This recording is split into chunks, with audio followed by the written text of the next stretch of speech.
Welcome to Rates and Barrels. It's Thursday, February 8th. Derek Van Riper, Eno Saris here with you. On this episode, we are going to talk about some structural and strategy-based things for 2024 Fantasy Baseball League. So this is a great episode, whether you are playing for the first time or you're a seasoned player. We're going to get into some kind of unique 2024 things. We're going to pull all the way back and explain some of the things we say that might be a little bit jargony or insiderish as we go through the draft season, hopefully making it a little easier, a little more accessible for anybody and everybody out there who wants to play more fantasy baseball or just play some fantasy baseball for the very first time. Yeah, we've had some requests to go through the different types of games that are out there. We've had some listeners that were listening for baseball reasons who are intrigued by fantasy and are jumping in for the first time. And then for anybody who does play these, we should be able to add some idea of strategies and maybe even some advanced strategies. So hopefully it'll be appealing to all different kinds of people. So this was actually inspired, I think, by listener Fred, who kind of made this initial request. Not the only person who's ever made the request, but suggested it could be put together as one episode. So we're giving it a shot. We'll see what we get at the end of this. We'll call it the 101, laying the groundwork, preparing for a great 2024 fantasy baseball season. I think the entry point is just, how do you want to play? Like, how deep do you want to go? If you haven't played before, or maybe you've played in a casual league with friends, what's that next sort of step? And obviously, we talk about different size leagues, right? Usually a league has about 10 teams in it. At the smaller end, you could have as many as 20 or 24 or even 30 for some super deep, ultra mega dynasty league type things. Most leagues, the vast majority of leagues, are between 10 and 15 teams. So it's kind of finding the way the player pool fits your knowledge and interest level in doing research. I think that's kind of finding the sweet spot for a league size, right? Because you have mixed leagues, you have mono leagues, which are AL or NL only. Those are super deep if you want to really dig into it. But if you're someone who watches a ton of AL teams, like maybe your favorite team plays in the AL, and you know that side of the player pool really well, that could be a really good fit too. I'm just curious what you prefer as your optimal format. Like, what is your perfect league if you were the commissioner and you're only playing in one league in a season, even though I know you play in like a dozen every year? I like deeper. One of the reasons that I like deeper is that you can identify an undervalued player that you think is going to get more playing time, and just that alone is a big win. You don't have to identify a breakout star or someone in a peak season. Like, you can find a fourth outfielder that plays a little bit more than most fourth outfielders, And I don't know, I find that kind of compelling. When you go all the way to the deepest, though, I do have a bit of a problem. So I'm in a 30-team basketball league, and I don't know if this is unique to basketball. What I find is that transactions grind to a halt. And I see this even in my 20-team league to some extent, which is people are just afraid to lose an asset in a team that large, in a league that large, because there's just no real picking up anything off the wire. And when there's just really nothing on the wire, and that can happen in AL only, but that can also happen. It really is really the strongest I've ever seen in this 30-team basketball league. If I, list the waiver wire acquisitions we've had in the 2 years we played this league, you wouldn't know. Probably nobody would know a single one of these players. And so unless there's some real Raptors fans out there who know who Jonte Porter is, like, that's been our biggest acquisition of the last 2 years on the wire. So that gets a little bit too deep. So there is too deep for me. But on the very shallow end, I get frustrated in a slightly different way, where even transactions even become difficult because, there's sort of no point sometimes. You're just like, all these players are good. And why would I give you one good player for your three good players, which is like everybody wants to do that in like a 10-team league, Like, why would I give you one excellent player for your three okay to good players, And so you start to see a lot of the same trade offers that way. But generally, I like Dynasty, and I like slightly deeper Dynasty because I kind of like to play along with the GMs and, have this idea of I'm building a team and I'm thinking about the future and I'm thinking about the present. And I have to balance all these different things. Yeah, so that's a huge choice too. Do you want to play redraft, start the player pool from scratch every year, or try and get into something where you have keeper elements or even a dynasty situation where everybody gets kept, nearly everybody, and the draft is very small after the first year? It might be a 5-round draft that you have because 40 players are on the roster, 35 get kept, and then you've got 5 rounds to fill it back out. That's a really unique challenge in and of itself. As far as the shadow leagues go, I think if you're playing in a league with some friends and you can customize the roster spots, the one way you can take a smaller group of teams and make the league more challenging is just add some roster spots, right? I think if you play in a league that has one catcher, one of everything else around the infield, no corner, no middle, 3 outfielders and a utility, that doesn't push you very deep into the player pool. But if you start to make it look more like what we talk about when we talk about like NFBC leagues, where there's 2 catchers, there's a corner and a middle infielder, in addition to all the other individual infield spots, there's the 5 outfielders, that starts to push you further into the player pool. A slightly deeper bench, right? It rewards you for drafting and finding the best players. It's not as easy to go to the waiver wire and find a good player, to find a 20 home run bat or a 20 steal player or a quality starting pitcher. So it really depends on how difficult you want the league to be. And I think if you're the commissioner of the league, or at least if you have the ear of the commissioner of the league, you have to understand what everybody else in the league actually wants, right? If it's a group of friends, a group of coworkers, it might be a little bit different than the actual goals of a highly competitive group of people that might want to play for higher stakes or even just play for some bigger bragging rights because they're consuming podcasts year round. They're consuming content year round. They're in love with prospect lists and trying to find the next great player. So I think that's a huge part of figuring out like what type of league you want to sign up for or what type of league you actually want to build. Yeah. I was in a league with Dan Rosenheck, the economist at The Economist, and you could trade players. You could rent players.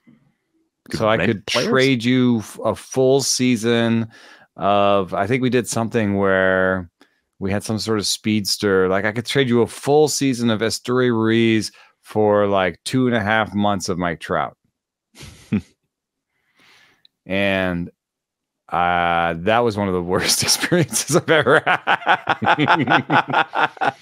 I do not want to do. That was so deep and so intense that you have to not only kind of have a model for player value, but you have to have a model for player value on like the weekly basis. So you can be like, what is like 3 weeks of Esteury Ruiz worth? And like, it's like we ended up finishing like 4th or something, and it wasn't terrible, but it was, I mean, it was super, super deep and super active. And I was like, I have 15 other leagues. Like I cannot be spending. People were like, really did have models to like, to really parse the player value down to, daily chunks that they could add up. And, no, I won't give you 3 weeks of them. I'll give you 2.5 weeks. Like, what? Yeah. Okay. Thankfully, that's not how most people play. I don't think I would enjoy a format like that. It was so intense.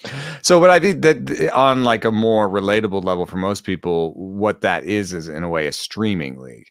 And so you do have to think about streaming when you're setting up your league, because do you think that everybody in the league will be on the waiver wire every day? Mm-hmm. And if not, do you think like a couple people will be and then the rest won't be? And then will those couple people just win the league because they are adding players every day?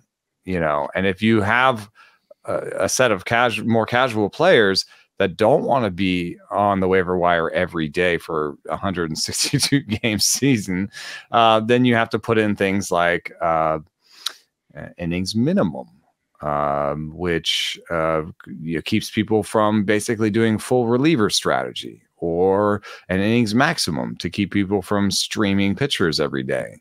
You can change the number of lineup slots. So like if you have SPs and RPs, one thing that's interesting though, is if you tried to limit streaming by, let's say, having 2 SP slots and 3 RP, or 3 SP slots, starting pitcher slots, and 3 relief pitcher slots, then people will find starters with relief pitcher designation. that they can sneak more starts in. And the opposite is true. If you only limit the amount of relievers a team have, we will at some point, maybe today, talk about relievers that have starting pitcher designation so that you can sneak more relievers in your SP slot. So, that's a consideration, is to think about how active your people are going to be and how active everybody wants to be, and kind of maybe restrain the couple people that you have your eye on. You're like, you are just going to do everything every day that you can. I need to think about you when I'm making the rules. Right. Yeah. The availability of the people managing teams in your league and their attention level, I think is really important. I think you can go to the weekly cadence for both the pickups and for moves. You could do twice weekly for those things.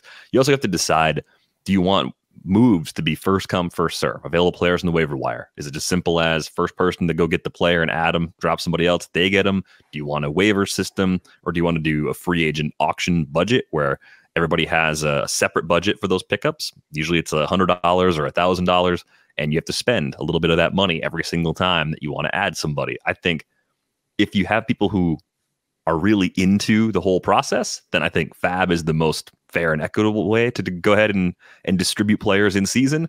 But I also realize if you have a lot of first-time players, that might not be the easiest way to do it. Fortunately, there are football leagues that do it. I think that's the thing you think about too. Have the people in your league played fantasy football before? Have they played with those rules? I found, kind of using football as another example, my home league in fantasy football, like 10 years ago, finally switched from snake draft to an auction. And they never wanted to go back. And I think that's the case for a lot of people. Snake draft, you're picking, one person, and then why it's called snake is it kind of goes, you go 1 through 14 or 1 through 10, and then 10 picks again, and you go 10 through 1. So it's like a snake, whereas auction is everyone has a bunch of money and can buy whoever they want. And the snake draft is still the more common format in fantasy. I think auction's a little bit harder. You have to have values. You have to have an idea of how auctions work, and I think that's if you're going for a first time league, like I would just do a snake draft the first time. Yeah, I think the pace is a little more comfortable. It's a minute per pick usually. Obviously, that can be customized on a lot of different sites, as opposed to every player being on the block and a continuous timer to get a bid in running. That's got a lot more on it as far as like pressure. I'm thinking about, so my 11-year-old wants a league this year.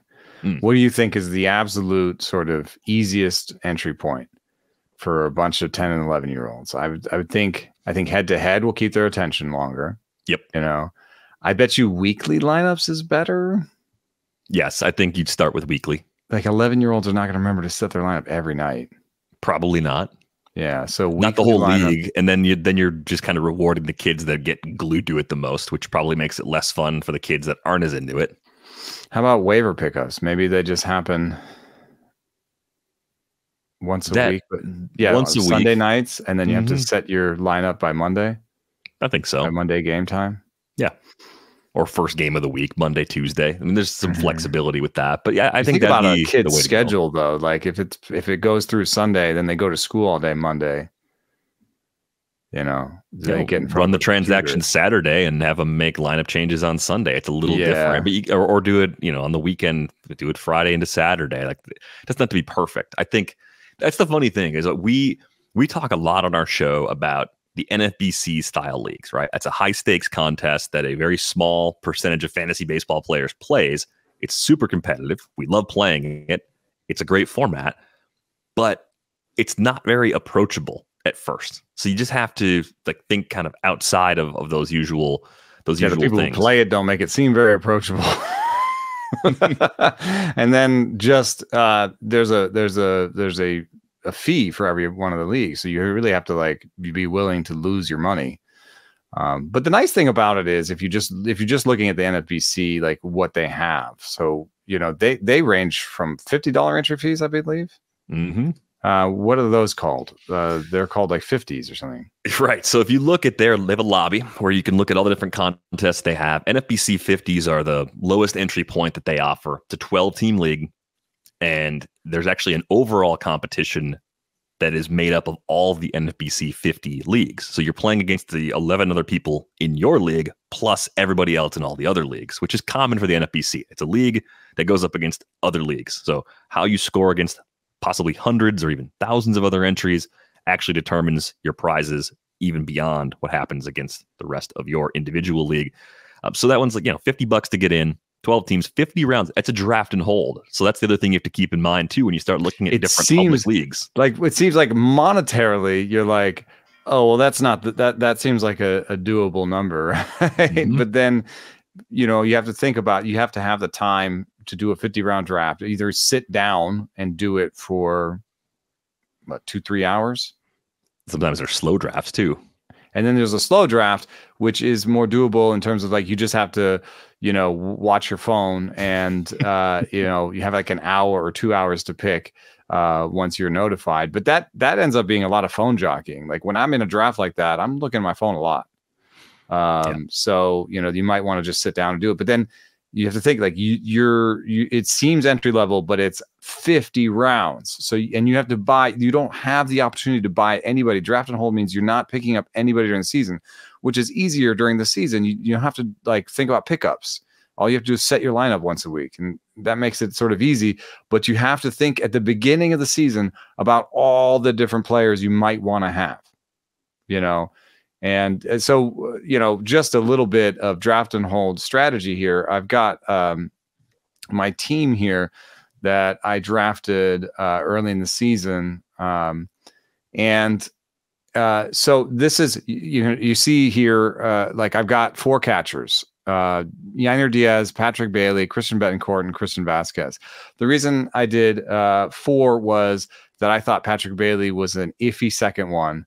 And so I wanted to have 2 shots at maybe a better second catcher.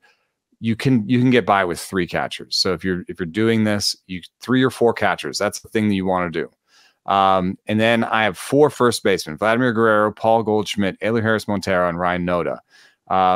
You can have 3 bodies, but you need to have 4 eligibilities. First base is one place that there's not a lot of people who have dual eligibility. So I just have 4 first basemen. But if you look then at my second baseman, I have 5 second base bodies: Ha-Seong Kim, Thairo Estrada, Jeff McNeil, Brendan Rodgers, and Jordan Diaz. But Ha-Seong Kim is third base eligible, and Jeff McNeil is outfield eligible, and Thairo Estrada is shortstop eligible. So my general rule is you want to have 3 bodies per infield position, but 4 eligibilities. So when you look at my shortstop, I have Carlos Correa and Marco Luciano. That looks like a problem, except I have Carlos Correa, Marco Luciano, Ha-Seong Kim, and Thairo Estrada. So I still have 4 bodies. At third, I have Matt Chapman, Brett Beatty, Justin Henry Malloy, 3 bodies, but Ha-Seong Kim counts and Jordan Diaz counts as a third baseman. So my general rule of thumb is you want to have at least 3 catchers. You want to have at least 3 bodies per infield position. And you want to have 4 eligibilities per infield position. And you want to have, I think at least 9 outfielder bodies, maybe 10 with some extra eligibilities in the outfield. So that's just some benchmarks that you want to hit. Within that, there's some advanced strategy, which is I think that you want to have a little bit of a mix in your backup bodies between upside and just everyday playing. So when you look at something like my third base situation, Matt Chapman, Ha-Seong Kim, Brett Beatty, and Justin Henry Malloy, what I have is in Kim and Chapman, guys I think are going to play every day. Those are bodies that will play every day. That's a floor. Brett Beatty is an interesting bit of upside where I think he's going to play every day. Justin Henry Malloy is a shot in the dark. You don't want to have 2 shots in the dark at one position. I was thinking that Elu Harris Montero was going to be the first baseman in Colorado. I'm okay with that now that I have Ryan Noda. At least Montero becomes a guy who's a shot in the dark. Maybe I'll be using him for a week at a time when somebody is hurt, in Colorado. Chris Bryant's probably going to get hurt at some point. I'm going to have Montero in because he's got 6 games in Colorado. But just generally a mix of upside and just a solid body. You can't like in my outfield at the back end, I've got Jesus Sanchez, Dylan Carlson, Dylan Cruz, and Dominic Canzone. Like Cruz is just in there to be like, hey, YOLO, like maybe he makes it, maybe he plays every day, maybe he's awesome, maybe he makes it by the second half. But Jesus Sanchez and Dylan Carlson are there because worst case scenario, they're playing, I think. So, you have that mix between upside and just actual playing time in your backup situation. You want to buy playing time, but you also need to take these shots at, capturing something that will be way better than its draft cost. The Dylan Cruz plays half a season and gives me 15 homers and 15 stolen bases with the 280 average. Like that'll be worth way more than what I got him for. And he'll be my starter in the whole second half. Yeah. So that's sort of like the core strategy for a draft and hold league. And if you're listening, you're like, I've barely heard of some of these players. That's why that format can be really difficult, even though the price point starts off really low. So you have to think about it more of how well do you know the player pool? How comfortable are you trying to project playing time for guys that haven't even shown up in the big leagues yet? And are you interested in trying to figure out who's going to pick up extra position eligibilities along the way, right? It's an advanced sort of set of questions to answer. It's very fun if you've played before and feel like you want to be challenged a little bit, but you also want to take like one small step in as opposed to spending 3 times that entry fee, right? They have draft champions leagues. Those are $150 entries typically, and they're 15 teams instead of 12. So 15 times 50 for your player pool instead of 12 times 50. So you have to go even deeper in terms of what you're looking at. And the same principles apply just in terms of how much depth you want to have, how much coverage you need, the types of guys who play versus guys that could pop if they get the opportunity. You have to manage injury risk very carefully in a league like this. You compare that and contrast that to the 10-team league that a lot of people start with, where you can take a lot of chances and a lot of risk, and your knowledge of the player pool doesn't have to be that deep. It's a huge difference in what you're playing, right? Totally different ball game entirely. So if you want to play draft and holds, but not at NFC for whatever reason, FanTrax, I think, has some good draft and holds. Yep. FanTrax does a lot of good paid leagues where you can see pretty easily when you sign up beyond draft and hold. You can see what are the payouts, how much of the prize pool comes back. All of these sites that have paid leagues do have costs. It's expensive to have stats. You need programmers to build a game. So like you need to lobby local governments. Yeah, right. And you got to pay licensing fees. NFBC has to pay those for pretty much most of the states they play in. So that gets expensive as well. So if you're wondering, hey, we're paying this much in, we're only getting 85, 87, 88% back. That's why there are a lot of administrative costs to actually running something like this. You have to be kind of mindful of that. That's something that's different than playing with your friends, where everyone throws in $25, $50, whatever you play for, and it all gets paid back, maybe less the commissioner service fee, right? So if you decide you want to have a league on CBS, you're going to pay for that. If you want to run a free league, there are options for that too. You can play on Yahoo, you can play on ESPN. Those are less flexible in terms of just how many things you can do, but they do have plenty of options, right? I mean, you still have some leagues that I think play on Yahoo, don't you? What I like about Yahoo is just it's where I started. I think it's just super easy in terms of layout and use, and like I think it's super intuitive, so Yahoo I think is actually a pretty good place to start. But the problem with Yahoo is that like you're either playing with a lot of people who don't know, or you have to come up with your settings with your friends that you do know. And if you do want to share money, then somebody's doing the Venmo or PayPal jockeying. There is a site called League Safe that will take a little bit out of your player pool, less than sort of NFC, keep the money for the year, and then do payouts. So you can do like League Safe plus Yahoo. CBS I like because it's very customizable. So I have a 20-team keeper league I talk about sometimes, Devil's Rejects. We are allowed to have to keep players that are not in baseball yet. So like you can, like Braden Montgomery, who just transferred from Stanford to Texas A&M, is kept by one of the players in our league. It was just offered to me in that deal I was talking about the other day for Cody Bellinger. And so you can actually just have a placeholder. Whereas in Yahoo, it's kind of harder to like keep someone like Braden Montgomery. You have to have like a separate Google Doc somewhere where you're keeping your minor league players and stuff. CBS has more customizability in that way. I haven't played on ESPN in a while. I can't. It never really hit a mark for me that was either as usable as Yahoo or as customizable as CBS. So it was kind of in this kind of in between place where it was annoying most of the time. So I don't have the greatest. I didn't have the greatest experience with ESPN. I kind of got off of it eventually, and I would recommend either Yahoo or CBS for that. Back to NFC, if you're talking about, like, the one thing I like is you want to have some skin in the game, and you can do this without finding a bunch of people or going on on message boards trying to find people to put a league together. You can just go to NFC and they're there in the lobby. What's another sort of entry level one?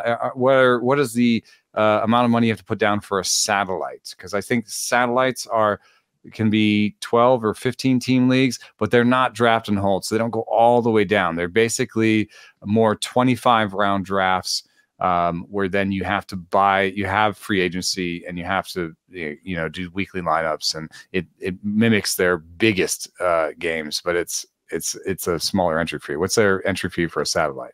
They start down at 125. They go up to, I think, at least 500. But yeah, it's a little more approachable. The difference would be satellite's not connected to a bunch of other leagues, right? We're talking about the overall component of that NFBC 50, where you can't win a big 11 overall prize. Yeah, right. You're playing against 11 other people, and then you're playing against every other group of 12 in that format. Satellites are just standalone leagues, so that's a very straightforward way to play. You can have the in-season pickups. You can kind of learn the game that way without being in a position to lose a bunch of money up against some of the absolute sharpest players out there. It's a great next step. I mean, you can do this. So you can do this at NFBC. You can do it at FanTrax as well. They've got standalone leagues. They have best balls as well. You see best ball thrown out there. There's that's a league where you draft and you don't even make lineup changes. You do nothing in season. The best lineup you have, every single lineup period gets played, and that's it. And that's got a whole different set of things that you're trying to do, similar to draft and hold in some ways, but unique in that you have to kind of structure your roster a little bit differently. We'll kind of save that because that's this very niche sort of format that people are still getting into. But you could also play that on a place like Underdog. And I think Underdog is really interesting if you're thinking about best ball for the first time, because they have a slightly smaller roster. And they use a few different multi-position Isn't groups. It just like outfield, infield, pitcher and utility? Yeah, they narrow it down a lot. It's a points-based league instead of a roto league. We didn't really talk about that up top. A lot of leagues are rotisserie leagues in fantasy baseball, where it's usually 5 hitting categories and 5 pitching categories. Your placement in the standings is determined by where you are in each individual category. So if you're in a 12-team league, you have the most home runs in the league on any given day, or at that point in the season, you get 12 points in home runs. If you're last in the category, you get 1 point. And then every spot in between gets an equal number of points. So tally up all the points for all the categories. That's your standings for a rotisserie league. Points is much more like fantasy football, right? A home run has a value. A stolen base has a value. Every kind of thing that happens has a value, some positive, a few negative. Tally it all up. Your final numbers, your total points, sort by total points. That's the best team in the league.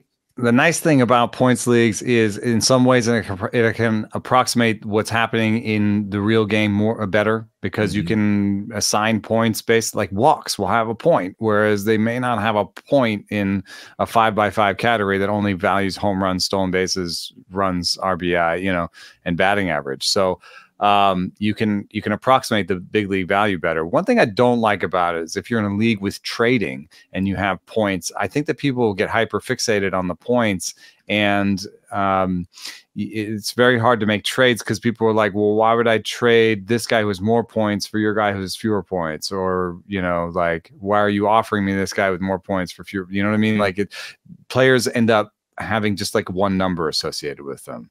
And it seems to me like people can kind of model out the system and figure out a couple ways to win. And it doesn't allow for like categorical needs-based trading, which I like, which is, I have too many homers. You have too many stolen bases. We have a match, It's always like, well, my guy is going to score more points in the future, and your guy's going to score, or my guy's going to score fewer points in the future. And like, I've modeled this out better than you. And so, it's like, I don't know. I for some reason I don't like points leagues as much. I like categories.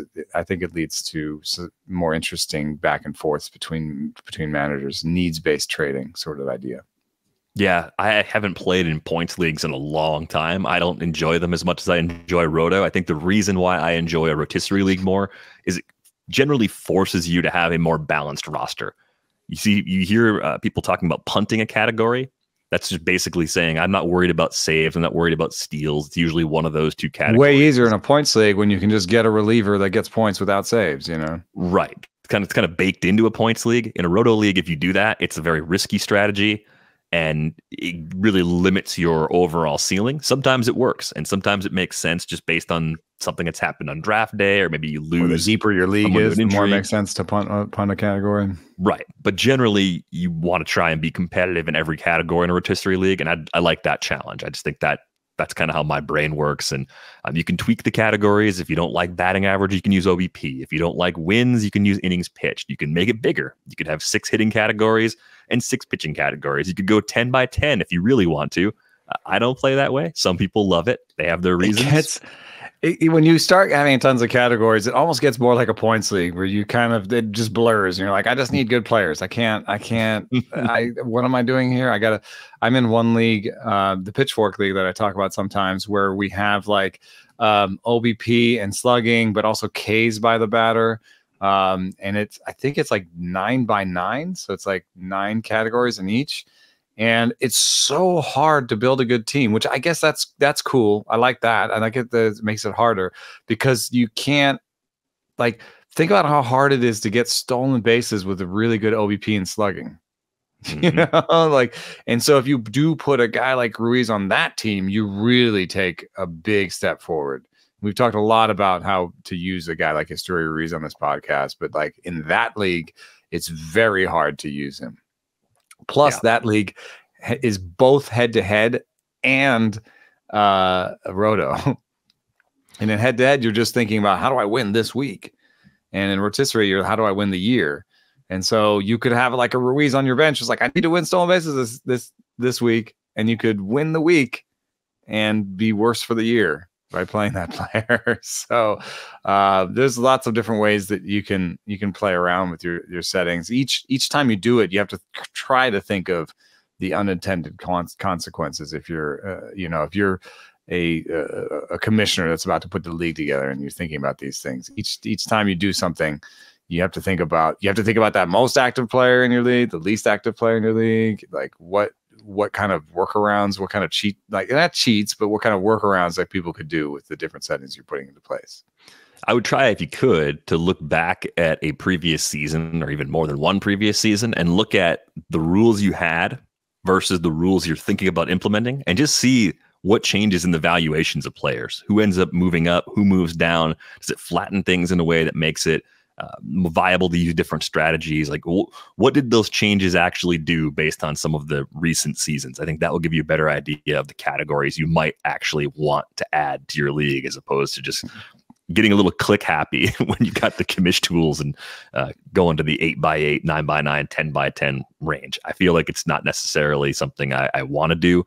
So I've never explored it in detail, at least not recently. I think the first time I played Roto way back in like early 2000s in college, it was something like a 9 by 9 league. And it was too much. Because there were too many categories that were irrelevant relative to the others. They didn't correlate well enough. And that made it pretty strange. Or just ones that make it just harder. Like when we have Ks by batter in this league, it's like there are so many players that have good OBP, good slugging, might steal some bases, hit some homers, and you're like, but they strike out too much.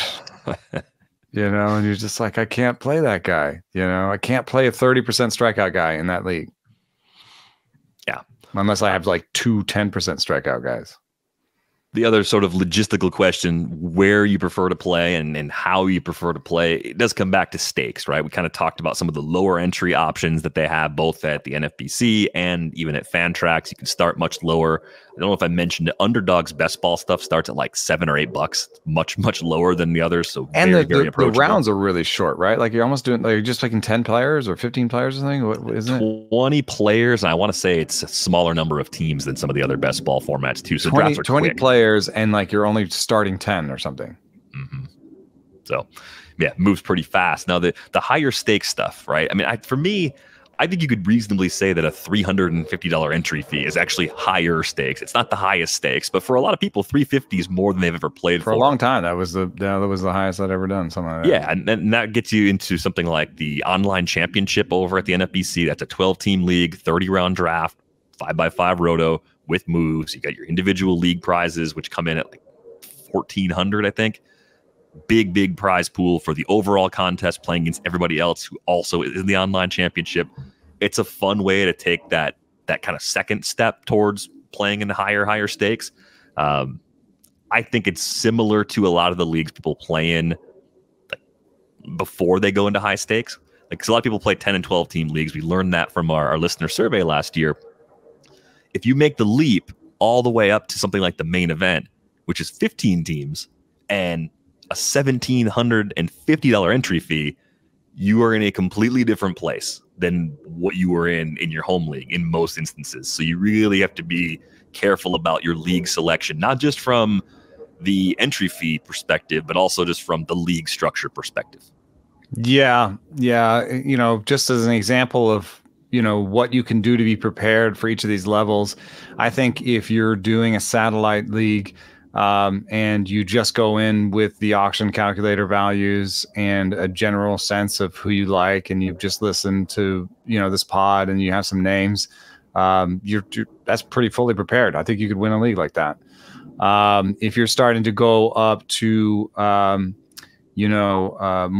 of the $400 level, I think you'd want to have a better sense of each team's depth charts, and some idea of some players that were risky for losing their jobs and some players that were risky, like could win jobs. Have a good sense of, like, you know, you might have done a satellite and realized that, oh yeah, I didn't keep any of these players. Like, none of these players made it to the end of the year on my roster. So like there's like the first 10 rounds where you really want to have players that are going to stay on your roster all year and like have high floors. But then there's a moment where you can start taking chances because the likelihood that players on your roster all year changes. So that's it's sort of an idea of risk and ceiling and floor. You kind of start having an idea of ceiling and floor. And I think if you wanted to get to the main event, you almost want to have your own values. You don't want anybody to be able to play along and know what your values are, and, you know, have a sheet open that's just the FanGraphs auction calculator, like, oh, Eno's going to take this guy next, you know? And then you really want to know every depth chart down to the bones. That's why draft and hold can actually help you play main event, because you'll know all the players. You know, you'll be like, you might think, think about that, combining that idea of risk and reward and your knowledge of the depth charts from the draft and holds, and you might be able, like, Justin Henry Malloy is going to make the roster from opening day. Like, you start making decisions like that, and you'll be like, I think he's just going to make the roster from opening day, and then you can take Justin Henry Malloy as your first bench pick or utility guy in main event, you know, and make your shot and be like, that guy, I think, is just going to be there all year and hit me 25 homers, and I didn't spend much money on him, you know? So you're going to have your own set of values, basically, your own set of risk and reward, and knowledge of how the drafts go in terms of when people do what. And so that's why it's sort of built this way, where you can do draft and hold, you can do the satellites, you can build your way up to the main event. Right. Yeah. You don't have to take the plunge all the way to the higher stakes end of the pool. You could start much smaller if you want to, and learn more about the machinations of a game that size. I think that's the highly recommended route if you're thinking about joining NFBC leagues for the first time this year, or FanTrax leagues, or anything that's deeper and more competitive than what you're accustomed to. You mentioned the auction calculator. We talk about it a lot. I mean, if you've been listening to the show for more than just this episode, you've probably heard us talk about it before. The auction calculator is a great tool to use just to get player dollar values for the type of league you're playing in. And the best thing about it is there are multiple projection sets over at FanGraphs. You can choose the projection sets that you want and actually run it and get those numbers. And it gives you a better sense of which player you want at various points, it gives you a sense of what the positions are shaped like as well, too. As you kind of go through each tab, you look at groups of players, you see, oh, there are plenty of second basemen that are $10 players or more. But when I look at, let's say, third base, it actually tails off a little quicker, or outfield isn't as deep as I thought because there are fewer players than I want above a certain threshold, right? So you can get a good sense for what you might need to prioritize in the early and middle rounds of your draft and where you can wait as you build out a roster. So even if you're not playing in an auction, you hear us say auction calculator, that's a huge part of why we use it. It's just getting a good sense of a player's overall value for the size and type of league that you're playing in. Yeah, it brings you up to speed really quickly. And then, on top of that, as you get more comfortable with the playing pool, as you get better at fantasy baseball, you will start making decisions on top of the auction calculator. So you're not just being like dollar, done. One of the ways that I see often that I disagree with the auction calculator is playing time. Because the playing time is set by human beings. And if Yandy Diaz keeps showing up as like the 6th best first baseman in fantasy baseball this year. And I'm just like, yes, if you believe, 650 plate appearances or whatever they have in there. So you can start to then be like, okay. And you can also use that where you're like, well, I may not agree with 650, but I do agree he's undervalued. You don't have to take him as the 6th best first baseman when you can see the draft room, like when you can see where he sits as the available first baseman, because you're in the draft room, you can sort by available first baseman. You can see there's like 8 guys who are drafted ahead of him by ADP. So you can wait a little bit, and you can be like, okay, I'm not going to take who's like after Paul Goldschmidt because I like him too much. I don't want to use him as an example, but I'm not going to take Anthony Rizzo, or I'm not going to take Jose Abreu or Josh Bell, some guys that might be going ahead of him, because I think Yandy Diaz is worth more. And so I can just take other players and come back to him. A note too about how the auction calculator is done. Some people don't love Z-scores. So Z-scores are what's behind the auction calculator. What it does is it just takes all the stats in the player pool, the relevant player pool that you've done, and sort of looks at the standard deviation in those stats. And so if you are Estuary Ruiz, you are, X amount of standard deviations above in stolen bases. And those are Z-scores. So each one is like, you get 3 Z-scores because you're the 3 standard deviations above, so you get a 3 in that category, but you're, 2 standard deviations below in home runs, so you get a -2 in that one, and it adds up the value. What I like about that is it's agnostic of who was in the league, how the league was played. You can put the settings in, so it knows the settings of the league, but it just looks at the numbers in the thing and says, okay, these are how the numbers are shaped, and this is the value of these players. And so I like that to some extent. Now, there's another kind of a way of doing it, which is called standard gains points. And SGP looks at like the standings in your league and says, this amount of stolen bases was worth this point in the standings. So like last year we had 20, there was 20 stolen bases between first and second in the league, so that's worth 20 stolen bases. And you do that over and over again. You'd be like 20 stolen bases worth 1 standing point. So then if Estuary Ruiz, steals you 6 bases, it's plus, it's plus 12, whatever. That's better, I think, in leagues where the same people have been playing and the same strategies have been used. And you can really say this is, well, I don't think SGP is that good when the league is changing the rules every year, And I also think that SGP is not that, because if you think about it, like if you did stolen base if you were doing standing gains points from 2022 to 2023 on stolen bases, you'd be totally off. Right, because the run environment changed. The run environment really changed. But even if you made an adjustment for that, on top of that, I don't think standing gains points is a good way to identify different strategies that you can use to win. Now I'm talking sort of main event type strategy. So if you use Z-scores, it might tell you to punt saves, right? You can ignore that. You can tweak standard. You can tweak your Z-scores a little bit and be like, no, make stolen bases worth a little bit more. You know, you can do something like that if you're doing your own values. You can react to it, but it might tell you to punt stolen bases. It says punt saves. Maybe that's the right way, you know? And I think there's a lot of groupthink in main event. Think about how starting pitchers have been drafted. They just keep getting drafted higher and higher and higher, you know? And, you know, maybe like, yeah, you can look at, this is our draft and hold league.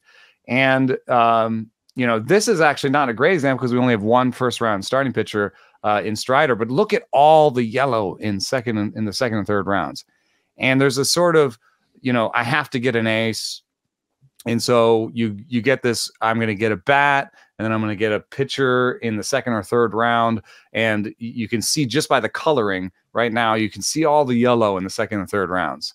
And there were other times in the history of NFBC where that yellow would start in the fourth and fifth rounds. When I started drafting in Yahoo in 2002, I started drafting pitchers in the ninth and 10th rounds, you know?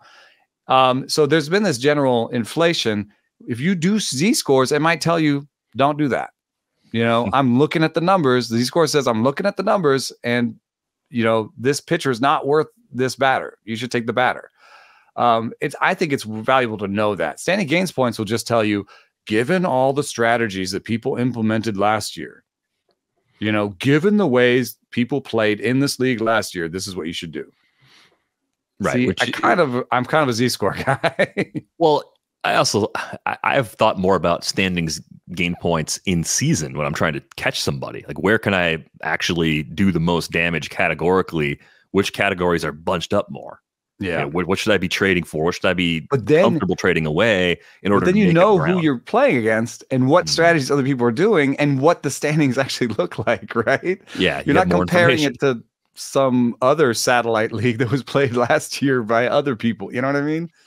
I think Z-scores are just kind of agnostic of some of that context in a good way.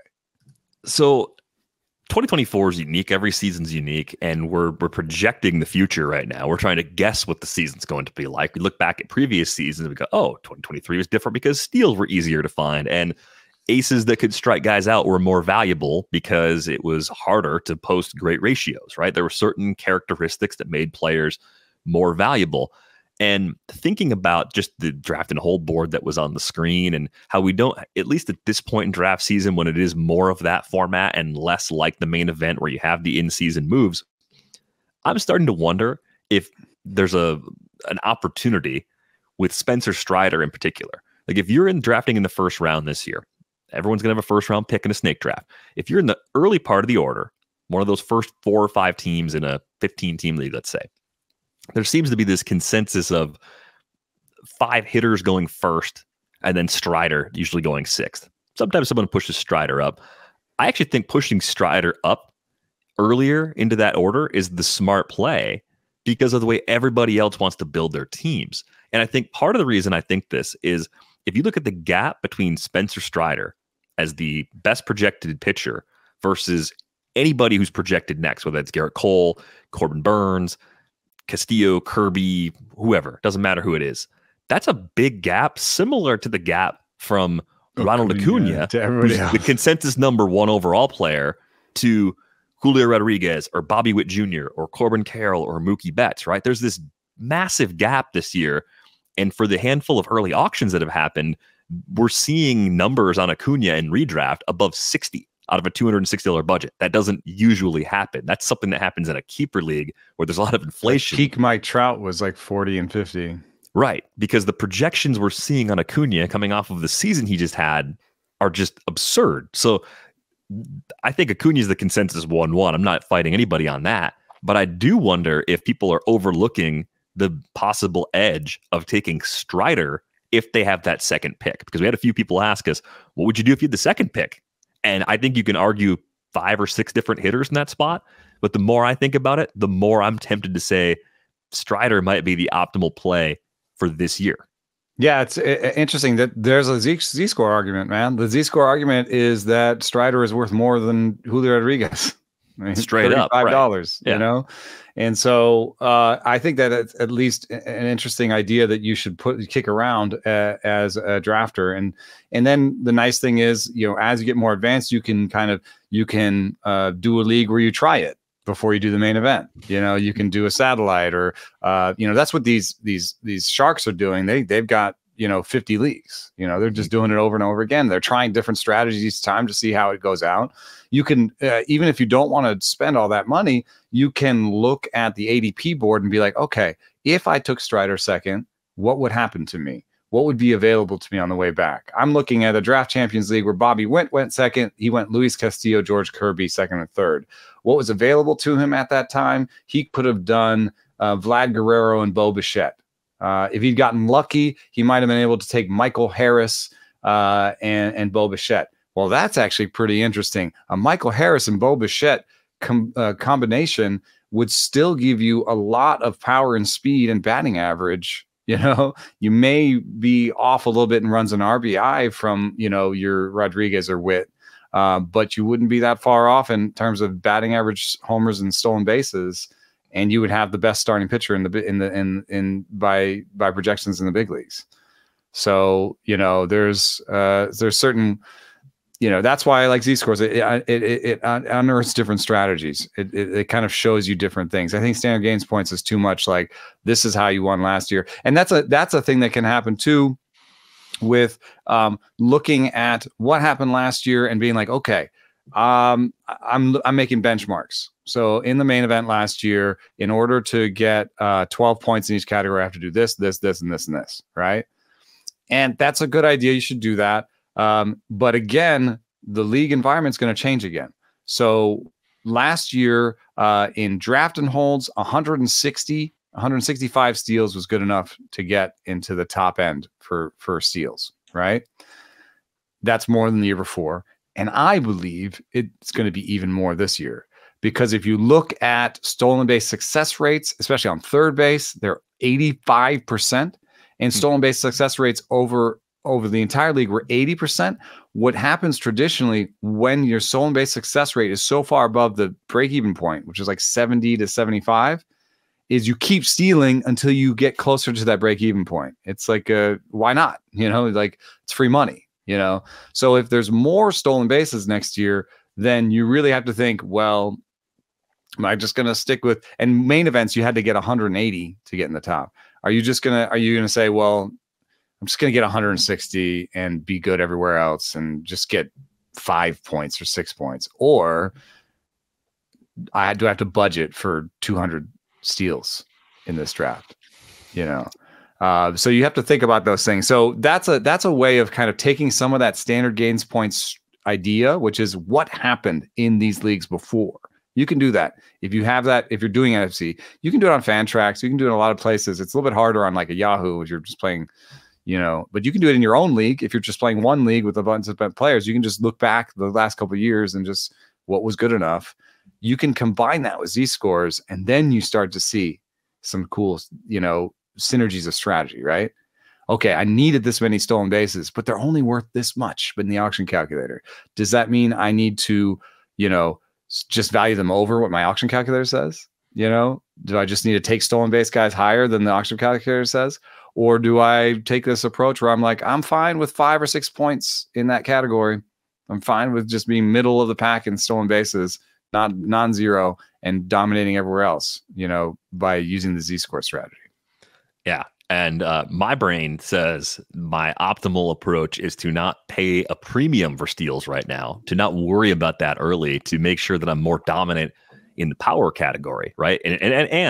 And batting average. Like, it's silly. I know people are saying you're an advanced stats baseball show. Why do you care about batting average? You got to keep batting average high. You got to keep it high. It's the easiest thing to it's the easiest thing to punt, but it's co-correlated with, and that's another thing you have to think about. When you punt one thing, what are you punting along with it?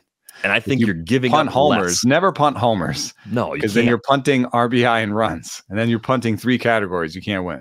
I think you're giving up less if you wait a little bit on steals. It doesn't mean you don't draft any early, right? Depending on who your early round picks are, you may just get some. You may get 30 steals from 1 or 2 different players that you take in the first 3 or 4 rounds. That might just happen that way. I wouldn't panic if I didn't have it, because I think you're right that I think teams are going to be more aggressive. They're going to see, oh, we did this and it worked fine, and this is still good success rate for us. So even the guys you're counting on for 10 might just get 15 next year. You might just get inflation across the board in the category. So some of it might kind of take care of itself, but the other part of it is saying, well, you know, maybe I can just find more of this a little bit later on, because new players entering the pool are going to be able to offer this.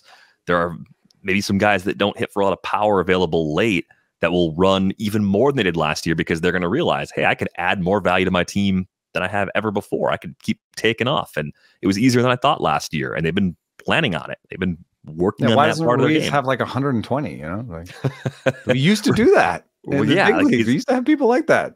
Vince Coleman, like Ricky Anderson. So I think that's part of what I'm adjusting. I'm worrying less about how much speed I have in the first 3, 4, 5 hitters on my roster, and knowing I'll find enough over the bottom half of the roster, or the bottom 2/3 of my core of hitters. I think that's like the slight tweak at the top. The other part is, you know, you were talking about hitters you could pair with Spencer Strider. I think you're pairing another pitcher with him. I think you're just double tapping with pitching, just because you have that edge with the strikeouts right away from Strider. I think you want to try and push it with ratios too. I think you want to back it up and possibly go Strider, 2 or 3 starters. Oh my God, Strider, Castillo, Kirby to start. I'm not advocating for that just yet. I'm thinking about it, but I think you should be strongly considering a second pitcher with your 2nd and 3rd round picks behind Strider this year. All these rules are pushing offense. You know, which just means there's more and more offense available everywhere, and it does make the top end pitchers more valuable. The other thing that I'm finding is, especially in draft and holds, was that at some point last year in my draft and holds, I would have one choice to make in my pitching staff. Do you know that the average injured list chance for a starting pitcher is 40%? 40% of just an IL stint. Yeah, of some kind, even if it's a minor injury. And then we know that pitchers, you know, stay on the IL longer than hitters, and you know the chance of a drastic injury, i.e., like Tommy John or the shoulder, is higher.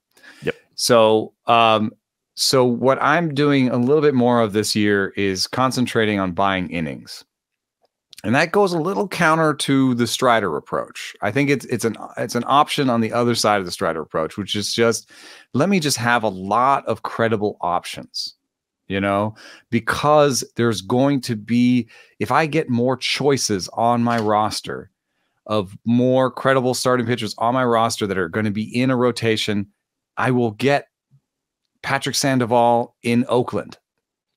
You know what I mean? I'll have that choice. And that'll probably still be a good choice and be better than not having that choice.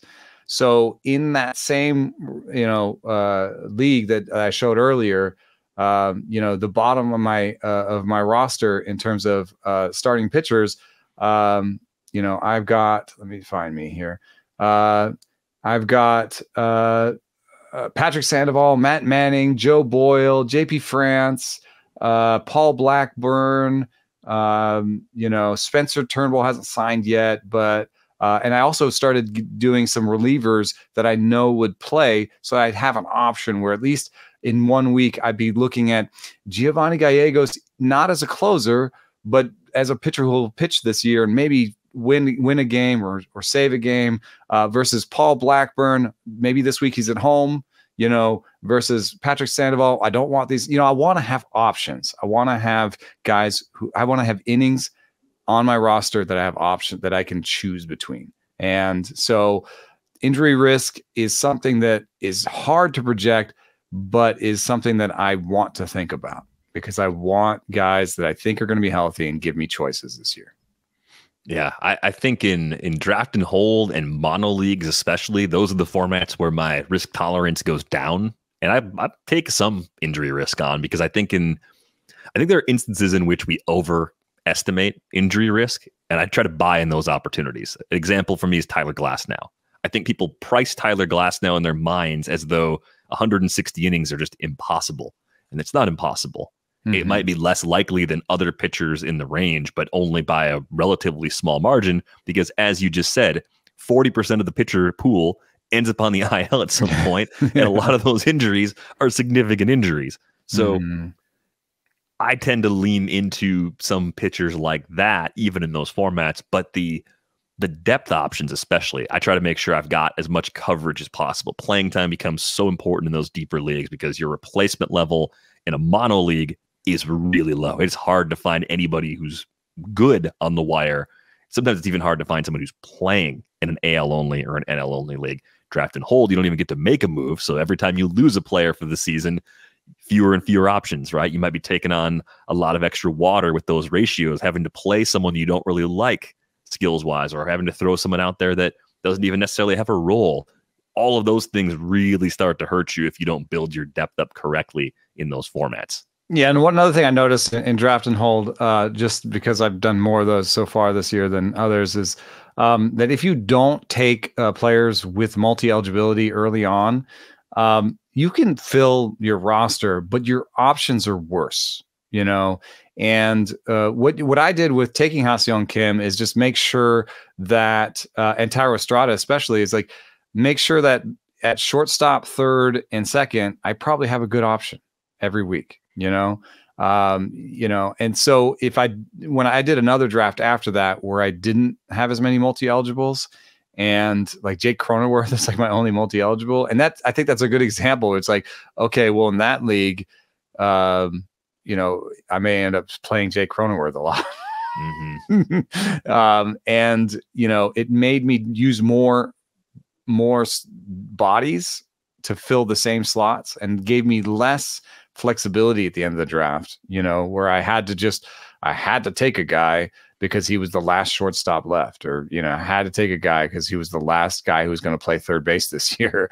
Whereas when you start taking multiple eligibles early on, you keep yourself flexible for way more in the end of the draft. You'd be like, you know what? I don't need a third baseman. I'll just count Ha-Seong Kim as one of my third basemen, and I'll take, somebody else. And that allowed me to take Malloy and Jordan Diaz as the worst players on my team, because I had more flexibility. Whereas my other team, I think there are more worse players at the end. So hopefully that was instructive, helpful, thoughtful in some way. It was a lot of information from a lot of different corners. I think it's a little bit of a, why is fantasy baseball less popular than fantasy football? I feel like a lot of the explaining we just had to formats. Do like the lack of consistency from format to format. And I realize like every fantasy sport has different wrinkles and scoring rules, and you change the league sizes a bit, but I just feel like baseball has more variation than any other fantasy sport by a healthy margin. Plus it's so long. I mean, that's why I think you should have if you're going to have multiple leagues, I think you should have a mix between weekly and daily, because just having a ton of daily lineup leagues is exhausting. And so for me, I try to keep the daily lineup leagues to a minimum. So I'm only setting 2 or 3 lineups a night, even if I have 12 leagues. So I actually have a little bit more balance towards weekly, because at least Sunday I can just, carve out an hour and sit down, do free agency, do lineups, that sort of thing. Right. And I think that's where a lot of the strong cases for the draft and hold format originated, and best ball, where it's like you can do more drafts, you can do more prep, you can use that for the leagues that are higher stakes or more important to you as ways to learn the player pool. You don't get the big pile of in-season maintenance quite the same way. So I do think that's a really important consideration as well. Know how much time you have available before you commit to leagues with moves. And limiting your leagues can be a big deal. So last year in our main event, we were like 740th out of 780 main event teams at one point. So we were the very bottom of the very bottom. Oof. We ended up cashing out in that league and getting third place, just because we examined the player pool every week and we went back and forth about who we should pick up, and we made a lot of strong decisions, like you were saying, about like, where can we make moves with what strategy? Let's stream, pitchers and give up ERA, and we gave up ERA in like May, right. And that gave us a very big advantage in terms of streaming for strikeouts, because we didn't care about ERA anymore. So there's the fewer leagues you have that have the same sort of pain points is probably a good idea, because then you can really sort of focus on what you're doing. Yeah, strongly recommend that as one way to make sure that you're actually set up to have a great season. You can end up overwhelming yourself if you fail to do that. If you're looking for some information, some tools, rankings, all sorts of things that can help you, theathletic.com/rates and barrels will get you a subscription. If you're a new subscriber to The Athletic, it's $2 a month for the first year. It's one of the best deals that we run throughout the year, so be sure to sign up for that if you haven't done so already. If you got a question for a future episode, ratesandbarrels@gmail.com is the best way to reach us with those. We'll get to some mailbag questions here in the next week or so. We're always keeping an eye on it and using it for topic ideas, but maybe more specific mailbag episodes are on the horizon. You can find Eno on Twitter @EnoSaris. You can find me @Derek Van Riper. You can find the pod @Rates and Barrels. That's going to do it for this episode of Rates and Barrels. We're back with you on Monday. Thanks for listening.